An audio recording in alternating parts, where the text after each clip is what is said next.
Okay, I'm gonna make this quick because I have VHS videos to make.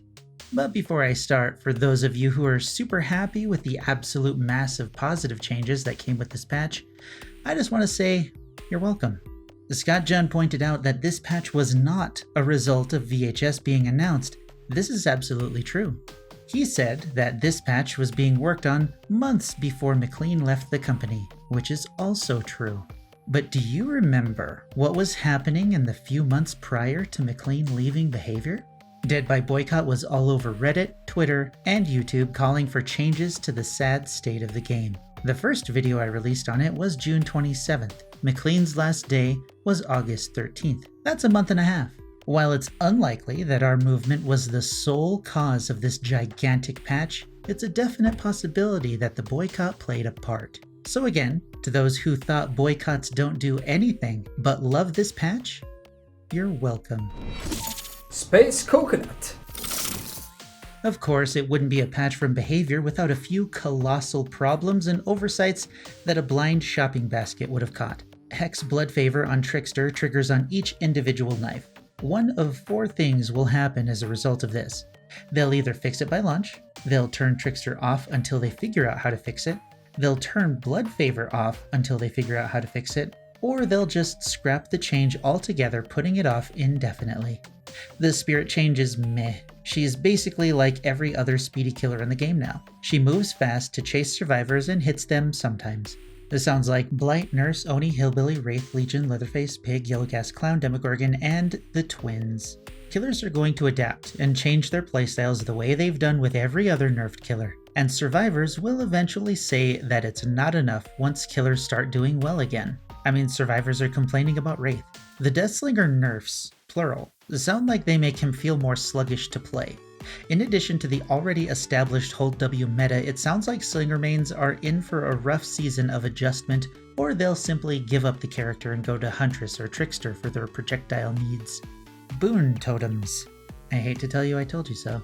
When the devs nerfed Hex Undying, they said this: transferring the same Hex multiple times can get out of hand.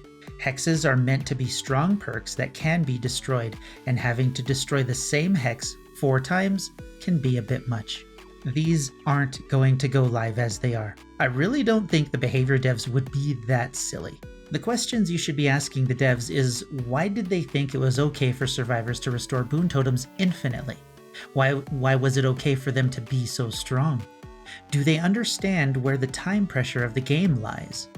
While boon totems like breakable walls are an interesting idea, just like breakable walls, their implementation at the hands of Behavior leaves much to be desired. If 5.5 years of this kind of design hasn't proven to you their inability to properly consider the various angles that exist in their own game, I really don't know what else anyone can say to you. There are, of course, lots of good changes that are coming with this patch, but let's be real for a moment. Was it really necessary to wait so long to implement some of those good changes? Of course not.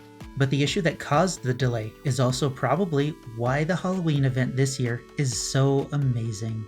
If you recall, the devs announced that they would be cutting down on the big events that they offered to the community in the past in order to put more effort into their main holidays, which are the anniversary event and Halloween. Well, here is the final result of that promise according to some leaks. Remember the Blight skins that were earnable through an event for free years ago? Yeah, they're only available in the store this year.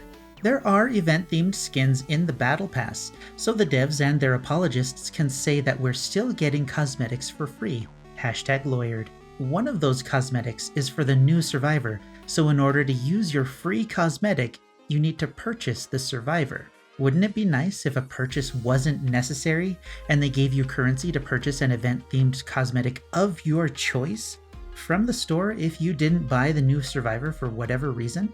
Of course it would. But would it be profitable for Behavior? No. The Doctor is getting a cosmetic, but how good can it really be compared to his blighted outfit? We'll see.